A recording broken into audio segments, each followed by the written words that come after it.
Vamos a enchufar la computadora.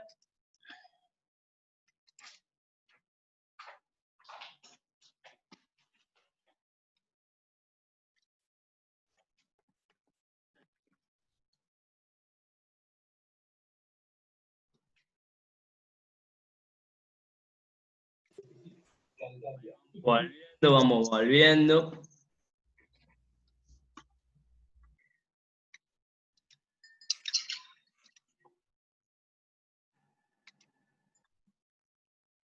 Genial, ya estamos casi todos.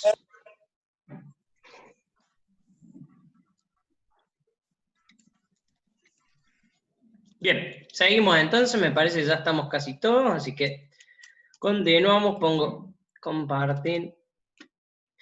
Miren qué interesante propiamente el por qué Jesús se hace uno de nosotros. ¿Sí? Va a decir la teología que si Jesús no compartía nuestra suerte, nosotros bajo ningún aspecto íbamos a poder compartir la suerte de Él.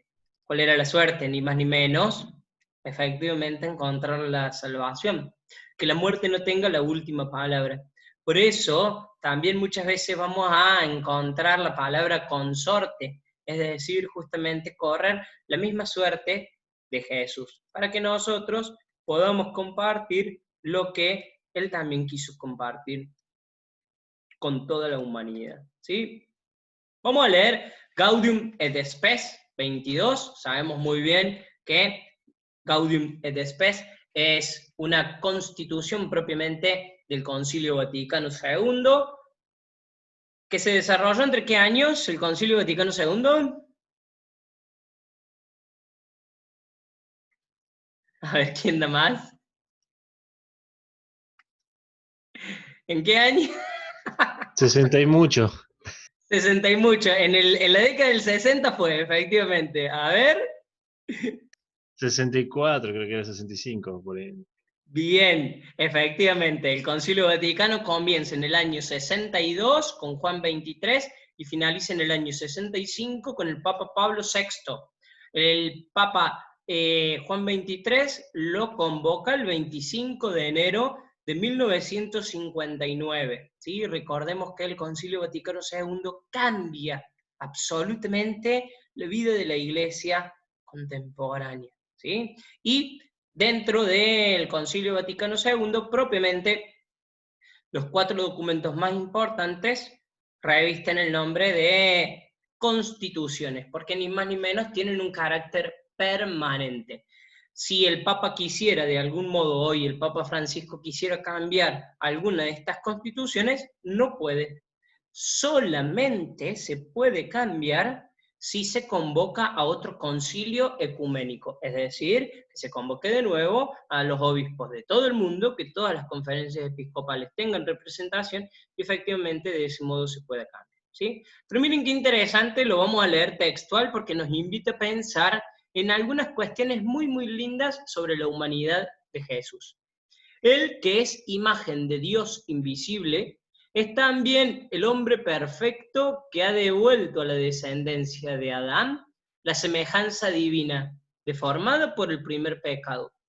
En él, la naturaleza humana sumida, no absorbida, ha sido elevada también en nosotros a dignidad sin igual. El Hijo de Dios, con su encarnación, se ha unido, en cierto modo, con todo hombre. Y miren qué hermoso, y por eso está resaltado en la diapositiva lo que sigue. Trabajó con manos de hombre, pensó con inteligencia de hombre, obró con voluntad de hombre, amó con corazón de hombre. Nacido de la Virgen María, se hizo verdaderamente uno de los nuestros, semejante en todo a nosotros, excepto en el pecado. Muchas veces, cuando conocemos a Jesús, lo llevamos allá arriba. Allá bien, bien, bien arriba. Y tan, pero tan arriba, que se nos va lejos. Y nos olvidamos de esta parte. De hecho, en los primeros siglos de nuestra historia, hubo algunas herejías que decían justamente que bajo ningún aspecto Jesús podría haber sido hombre, que él era Dios y que de algún modo vino a la tierra, pero bajo ningún aspecto verdaderamente asumió la carne humana, porque no podían creer la dimensión, la grandeza de un Dios que se hizo hombre para compartir con el hombre todo lo que le pasa. Obviamente es una herejía, porque sabemos muy bien que nosotros reconocemos a Jesús, verdadero Dios y verdadero hombre, ¿sí? Y verdaderamente como hombre Él va a ser nuestro modelo a seguir. Jesús es un ser humano en particular porque es un hombre concreto, ¿sí? Es, en primer lugar, un solo individuo, sabemos muy bien, porque además nosotros también lo somos.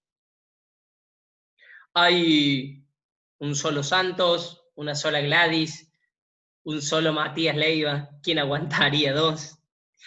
Y así también hay una sola mamá, cada uno tiene una sola mamá, menos mal, ahí sí, ¿quién aguanta dos madres? No, por favor, que no me escuche la mía. Pero hubo un solo Jesús.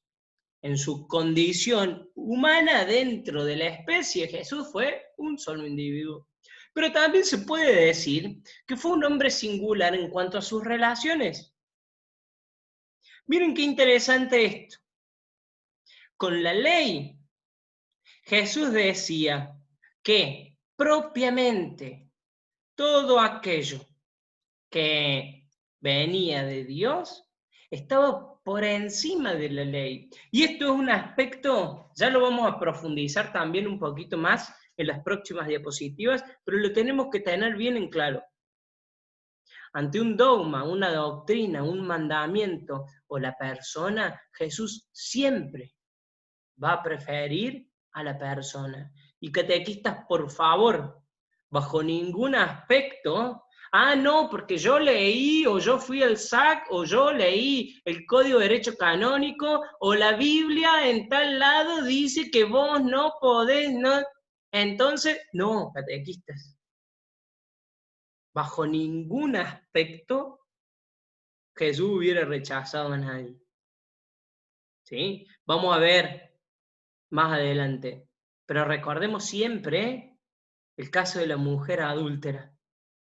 El único que podía tirar la primera piedra y condenarla, le dio la mano para ayudar a levantarse. Y eso para nosotros catequistas tiene que ser un signo. Bajo ningún aspecto podemos poner la ley, la moral, los mandamientos por sobre Jesús mismo, por su misericordia o por sobre su amor.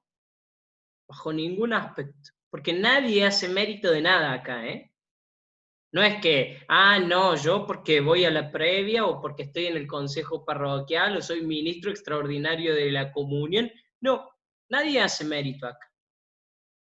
El cristiano no es que va haciendo cursitos de mérito, por orden de mérito va, no se trata de eso, ¿sí? Entonces, siempre tengamos en cuenta, en cuanto a su vínculo y a su relación con la ley, Jesús siempre va a poner la misericordia de Dios antes. Miren también con el templo. Jesús va a decir que no son meras piedras las que están ahí, es el lugar donde habita Dios. Si no, pregúntenle a los mercaderes, a los comerciantes ahí en el templo, los patadones que recibieron de Jesús. Mis alumnos dicen, ay, profe, pero entonces Jesús sí pecó porque, a ver, había un bien mayor, en ningún aspecto dice ahí que ejerció violencia, así que lo sacó corriendo. Pero porque verdaderamente el templo no podía profanarse. Y también tiene un vínculo particular, y es un hombre singular, en cuanto a su relación con Dios. Él es su padre, y verdaderamente Jesús es su hijo. Y esto, para los judíos, representaba un escándalo. Representaba un escándalo porque bajo ningún aspecto un judío podía nombrar a Dios. Un judío no podía nombrar a Dios. Por eso, por ejemplo, lo llamaban el Señor. Y esa es una reminiscencia que hoy queda en el cristianismo. Nosotros también a Jesús le llamamos el Señor. Incluso también hay algunos textos litúrgicos que mencionan al Señor como a Dios Padre. ¿Sí? No solamente a Jesús, sino que también le dicen Señor a Dios Padre. Y en ese sentido son reminiscencias propias del judaísmo. Por eso que Jesús le llame Padre, que Jesús diga el Padre vive en mí y yo vivo en el Padre, o el Padre y yo somos uno para que el mundo crea, representa un escándalo. Y cuando lo condenan a Jesús, lo condenan ni más ni menos que justamente por esto, porque estaba blasfemando, porque estaba nombrando a Dios. Y ya vimos, por ejemplo, que en el Evangelio de Juan, Jesús se va a presentar como el yo soy. Y el yo soy era pura y exclusivamente para hacer mención de Dios Padre. En el Antiguo Testamento, Yahvé, yo soy. Vocación de Moisés, capítulo 3 del Éxodo. Por eso, esta particular relación que Jesús tenía con su Padre, que es como dijeron ustedes al principio, a quien viene a mostrar, a quien viene a compartir, de quien viene a hablarnos, va a causar tantísimo revuelo que en definitiva va a colaborar con la muerte de Jesús. ¿Sí? Miren qué interesante esto. El Jesús histórico. Hay se los había compartido la otra vez, hay un autor, un teólogo, un biblista, que se llama Meyer, que efectivamente dedicó toda su vida a estudiar el Jesús histórico. Y efectivamente va a decir, y así se va a titular su obra, Jesús, un judío marginal. ¿Sí? Todos sabemos, en el concepto moderno de marginal, verdaderamente lo que eso significa. Y Jesús lo fue. Por eso, seguramente se los he dicho cuando compartíamos sobre el Jesús histórico, o les hablé de Meyer, que yo lo recuerdo en aquella época, en aquel momento, hace un tiempito, unas semanas. Por eso es importantísimo que tengamos en cuenta que Jesús vino justamente para mantenerse al margen de un montón de personas, de instituciones, de cosas, y sobre todo estar con los marginados. Cuando compartimos esto con los chicos de la secundaria, siempre les digo, ¿vieron cuando el profe les pide que hagan grupo? Y siempre hay 2 o 3 por curso que se quedan sin grupo. Jesús hubiera venido a hacer grupo con los que no tienen grupo. Con los niños, las viudas, las mujeres, los enfermos, los leprosos, los ciegos, los pecadores, aquellos que nadie quería en su mesa. Por eso, atención catequistas, cuando muchas veces usamos la moral como estandarte, como bandera, y nos creemos también en una posición cómoda para juzgar, no, pero esto, lo otro, tengamos cuidado, porque en la mesa de Jesús están todos invitados, y bajo ningún aspecto nadie tiene que ser rechazado, ¿sí? Jesús pertenece a un tiempo concreto, sabemos muy bien que el Jesús histórico vivió en la tierra hace aproximadamente 2000 años. En cuanto a la historia y en cuanto a la cronología, hay un desfasaje histórico de algunos años, ¿sí? No es que propiamente hace 2021 años que Jesús vino, pero más o menos hace 2000 años que Jesús estuvo en la tierra, ¿sí? ¿Cómo podemos saber si dijimos que propiamente los archivos o las pruebas así como históricas corresponden al cristianismo y a los evangelios que eran propiamente discípulos enamorados, personas enamoradas de Jesús? Miren, hay textos Hay personas, hay registros que no tienen nada que ver con el cristianismo y que nos dicen que hace 2000 años aproximadamente vivió en tal parte de la humanidad una persona que se llamaba Jesús y a la que efectivamente seguía una multitud y que también se decía que, por ejemplo, justamente, ni más ni menos que en ese sentido vamos a reconocer Flavio Josefo, que es un judío que ha dejado escrito, un filósofo judío que ha dejado escrito algunas cuestiones propiamente sobre esto, y que era judío, no era cristiano. Ese va a ser, Flavio Josefo va a ser uno de los testigos claves que a nosotros nos van a servir como para poder hacer mención de Jesús sin caer propiamente en los evangelios, ¿sí? Leía ahí en el chat, uno de los compañeros me preguntaba justamente cómo hacer o cómo anunciar a Jesús sin caer en el moralismo, ¿sí? Miren, yo no sé si es una tarea fácil o una tarea difícil, pero sí creo que parte también por la propia experiencia que cada uno tiene de Jesús. Me parece que ninguno de nosotros, ninguno de los que estamos acá, ninguno de los que comparte capuchino, tiene así como la vida perfecta, la vida resuelta, o puede ser ejemplo de moral, bajo ningún aspecto. Todos, de algún modo, estamos medio flojos de papeles como auto de gitano, ¿sí? ¿Vieron cuando por ahí en Facebook dicen, vendo caniche toy, pero bueno, es como que está medio flojito de papel y en realidad le habían puesto unos pompones, pero no era caniche toy? Yo creo que también parte de la experiencia de cada uno, de cómo ha sido el encuentro con Jesús y de cómo uno se siente salvado y desde dónde se siente llamado y desde dónde le sirve a Dios. No creo que ninguno pueda empezar a hacer una orden de mérito o contar todas las virtudes, los dones y lo fantástico que es para servir al Señor. Porque de hecho ni siquiera los grandes apóstoles pilares de la iglesia lo fueron. Todos tenían sus cositas.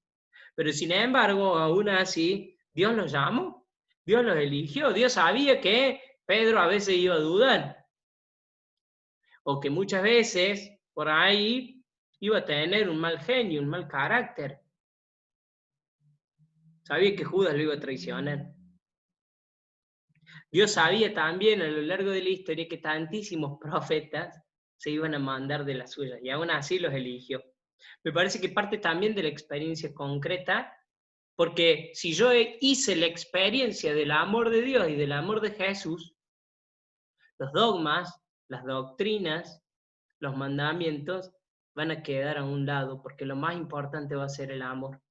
Recordemos que el mandamiento de oro, en Juan 15, la regla de oro, vieron que en el comienzo, en el libro, Max Lucado dice, ¿qué le podría haber dicho? La regla de oro. Nosotros los cristianos católicos le decimos el mandamiento de oro. ¿Sí? ¿Cuál es? Ni más ni menos, amar al prójimo y a Dios como a uno mismo. Y fíjense, la balanza del amor tiene que estar equilibrada entre los tres platillos, pero bueno, eso después lo vamos a hablar. Pero la clave está en el amor. Si yo hago hincapié en el amor, no voy a tener necesidad de justamente poder caer en el moralismo. Y les voy a poner un ejemplo concreto y no me voy a extender más porque si no podemos seguir hablando sobre esto, ¿sí? Miren, adolescentes, ¿sí? 15, 16 años. Un chico conoce a una chica. Al chico le gusta tomar, le gusta fumar, le gusta salir los viernes, los sábados, los domingos. No quiero decir que esto esté mal, atención, por favor. Yo no estoy hablando de moralismo acá, ni estoy diciendo que está bien o que está mal. Pero a la chica no le gusta que ese chico fume. No le gusta que ese chico tome o que salga viernes, sábado y domingo. Este chico verdaderamente se va dando cuenta que la chica le gusta y que quiere compartir cada día más el tiempo con ella.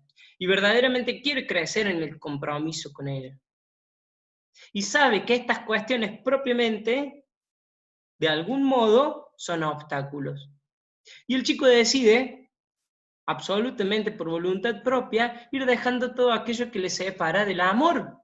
Porque sabe que si bien renuncia a un montón de cosas, hace una opción mucho mayor, mucho mejor. Y que el bien elegido vale todas las renuncias.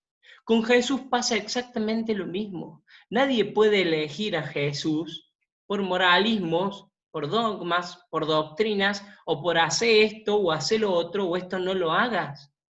Si no, pregúntenle, por ejemplo, a los chicos de colegios católicos que se saben perfecto los 10 mandamientos, pero que no solamente no lo ponen en práctica, sino que de Jesús no les importa absolutamente nada. Catequistas no podemos salir con los botines de punta, ni con los mandamientos, ni con los dogmas, las doctrinas, ni tampoco con Jesús. Porque necesitamos hacer experiencia de Jesús. Por eso, en vez de mostrar y contar un Dios de libros, cuenten un Dios de la vida, un Dios que acompaña siempre, porque el Dios de los libros lo vamos a estudiar de memoria y lo vamos a olvidar la semana que viene, pero el Dios que me acompaña en la vida siempre va a caminar conmigo.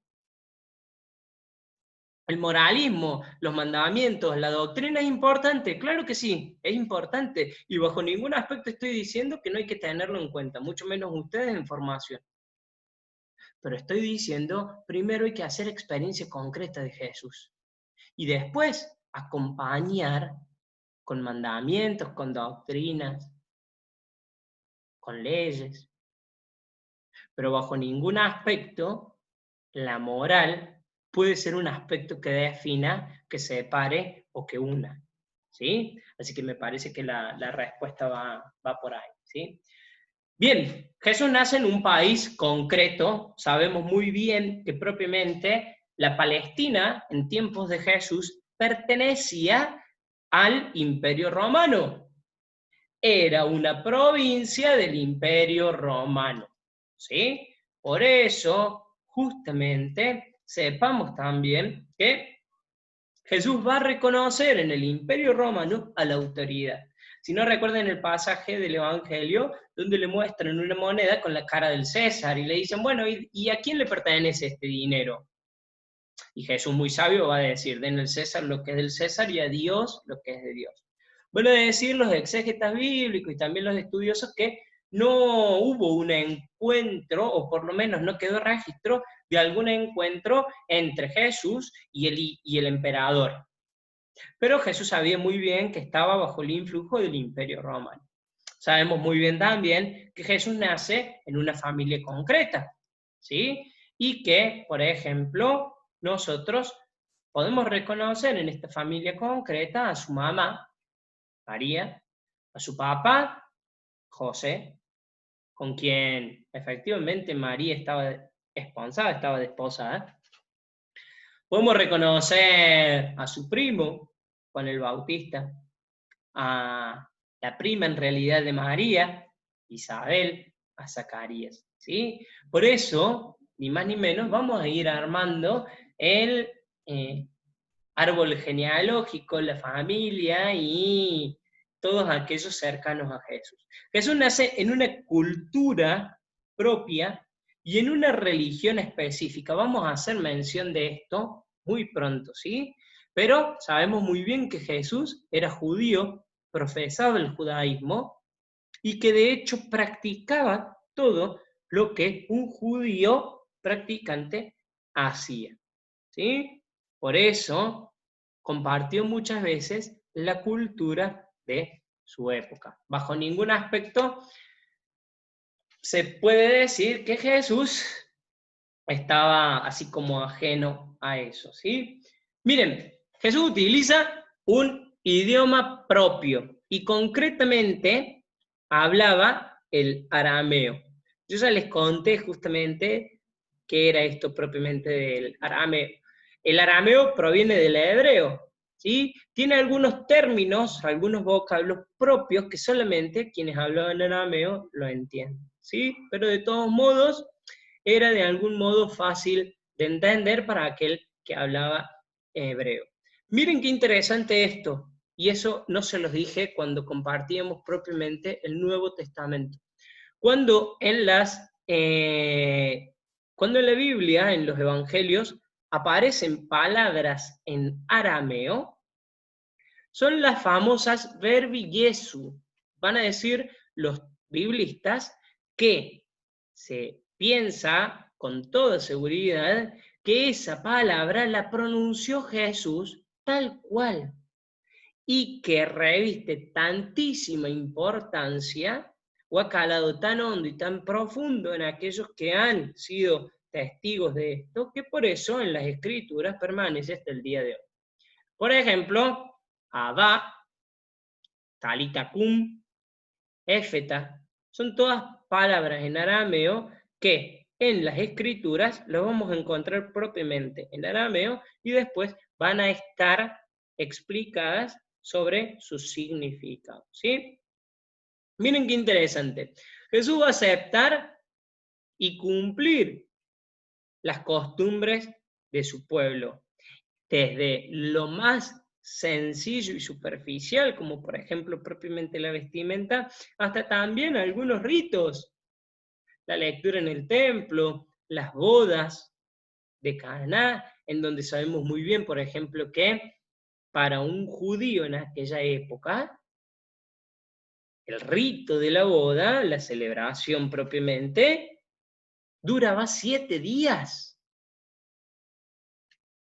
Por eso que se queden sin vino en el primer día o en el segundo día cuando la fiesta estaba empezando, realmente auguraba un fracaso para ese festejo, para esa celebración.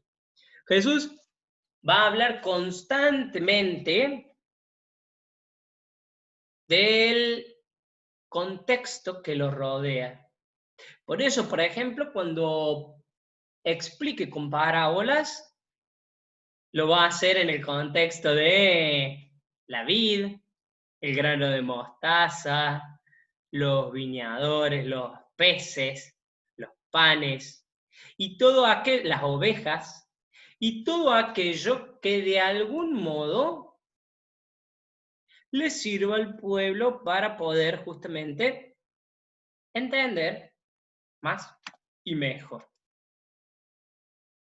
Vamos a ver algunas cuestiones propias de la religión de Jesús, ¿sí? Los voy a invitar, tenemos algunas citas bíblicas, los voy a invitar a que podamos buscar estas citas bíblicas y las vamos a leer, las vamos a compartir, así mientras yo me tomo un mate. Aquellos que vayan teniendo lo vamos a hacer propiamente en cuanto al orden, así que aquellos que vayan teniendo estas citas bíblicas, los vamos a ir leyendo. La primera es Lucas 5:30 y Mateo 5 del 17 al 19.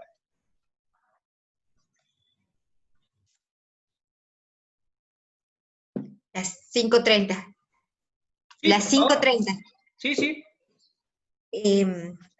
Al ver esto, los fariseos, los maestros de la ley, expresaban su descontento en medio de los discípulos de Jesús. ¿Cómo es que ustedes comen y beben los cobradores de impuestos con personas malas? Miren, vamos a ver que constantemente Jesús va a tener idas y vueltas con aquellos que se creían de algún modo con la autoridad moral de hacer cumplir la ley, porque supuestamente la cumplían a rajatabla. Claro que va a ser, y van a entrar en conflicto con Jesús, porque ellos van a defender la ley a rajatabla y Jesús va a defender a la persona.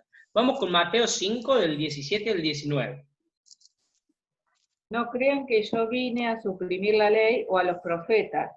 No vine a suprimirla, sino para darle su forma definitiva. Les aseguro que primero cambiarán el cielo y la tierra antes que una coma de la ley. Todo se cumplirá. Por lo tanto, el que deje de cumplir uno de los mandamientos de la ley, por insignificante que parezca, y enseñe a los hombres a desobedecerlos, será el más pequeño en el reino de los cielos. Al contrario, el que los cumpla y los enseñe será grande en el reino de los cielos.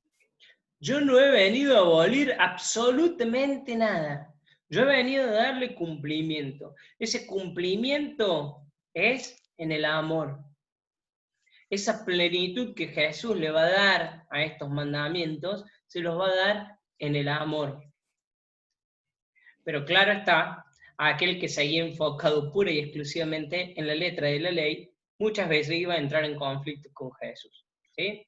Bien, vamos a ver qué decía Jesús sobre la pureza o la impureza. Marcos 7, del 17 al 23.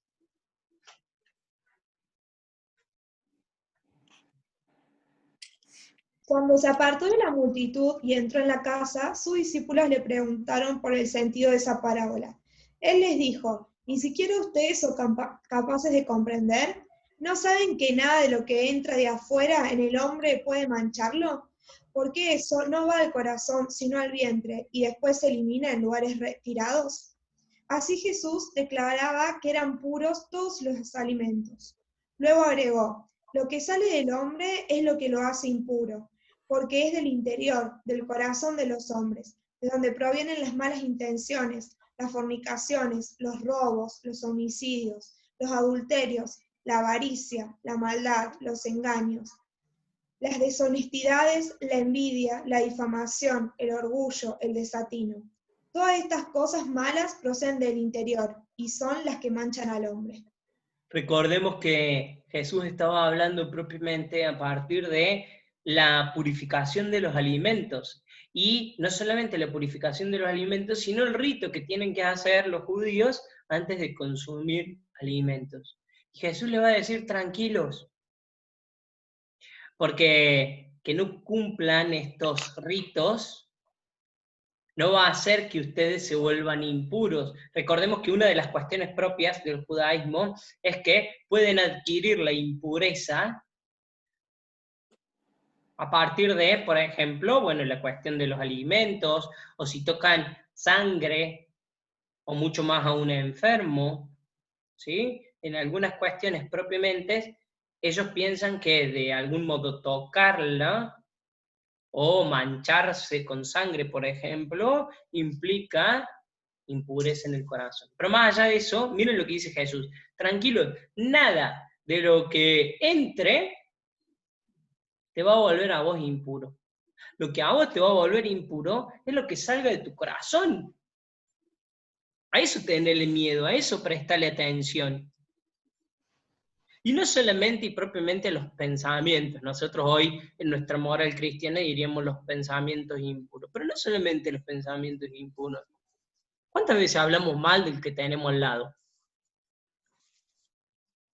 ¿Cuántas veces, sin ir más lejos, mientras veía esto o escuchaba el texto de los alimentos y la impureza, recordaba la cuestión propiamente de la cuaresma y muchas veces peleamos un poco con mi mamá, porque, bueno, esta cuestión de no hay que comer esto, no hay que comer lo otro, no hay que... bueno, perfecto, pero ¿y después qué hacemos? Porque si no, quedamos en el ritualismo vacío. Lo hacemos porque así lo aprendimos, no sabemos qué significa, pero de todo modo tampoco ni sacamos provecho ni obtenemos ningún fruto. Y sin embargo, van a decir algunos santos de la Edad Media, ¿de qué te vale hacer ayuno si devoras con tu boca al hermano? ¿Sí?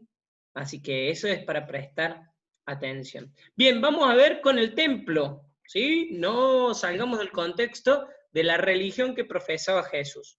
Vamos con Lucas. Sí, vamos, por favor. Cumplidos los 8 días, circuncidaron al niño y le pusieron el nombre de Jesús, nombre que había indicado el ángel antes de que de su madre quedara embarazada. Asimismo, cuando llegó el día en que, de acuerdo con la ley de Moisés, debían cumplir el rito de la purificación, llevaron al niño a Jerusalén para presentarlo al Señor, tal como está escrito en la ley del Señor. Todo varón primogénito será consagrado al Señor. También ofrecieron el sacrificio que ordenaba la ley del Señor, una pareja de tortolas y dos pichones. Tal cual, eran las ofrendas que efectivamente se le hacían, y esas ofrendas, que en realidad eso era lo que se estaba vendiendo en el templo, por eso los animales, las jaulas y esas cuestiones, obviamente aquel que tenía más dinero compraba animales de mayor valor, y su ofrenda al Señor era mucho más grande y mucho mejor. María y a José solamente les alcanzó para unas palomas. Y miren qué lindo como el Señor después los premió. Vamos con Lucas 2, del 46 al 49.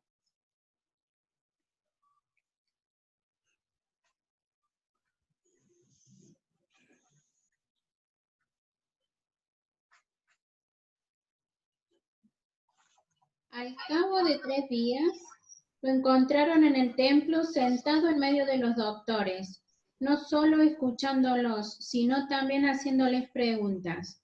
Todos los que oían estaban sorprendidos de su inteligencia y de sus respuestas. Al verlo se quedaron asombrados y su madre le dijo: Hijo, ¿por qué nos has hecho esto? Tu padre y yo te hemos buscado angustiados. Él le respondió: ¿Por qué me buscaban? ¿No sabían que yo debo ocuparme de los asuntos de mi padre? Totalmente. Jesús estaba en el templo, hacía, practicaba, decía lo que cualquier judío de su edad también practicaba. Con respecto a los grupos religiosos, sabemos muy bien que muchas veces Jesús se va a mostrar crítico, sobre todo con los fariseos, aquellos que de algún modo tenían como la fama de cumplir todas las leyes mosaicas, las de Moisés. Entonces, en ese sentido, por eso también se creían con la autoridad moral de poder evaluar en el otro el cumplimiento de la ley. En el medio también tenemos los escribas, los saduceos, y todos aquellos grupos, ni más ni menos el Sanedrín, el grupo de sacerdotes ancianos, el sumo sacerdote, que efectivamente compartían la vida religiosa del pueblo. ¿Sí? Y por último vamos a leer Marcos 15, 34 y el Salmo 22, 2, cómo Jesús oraba como los judíos.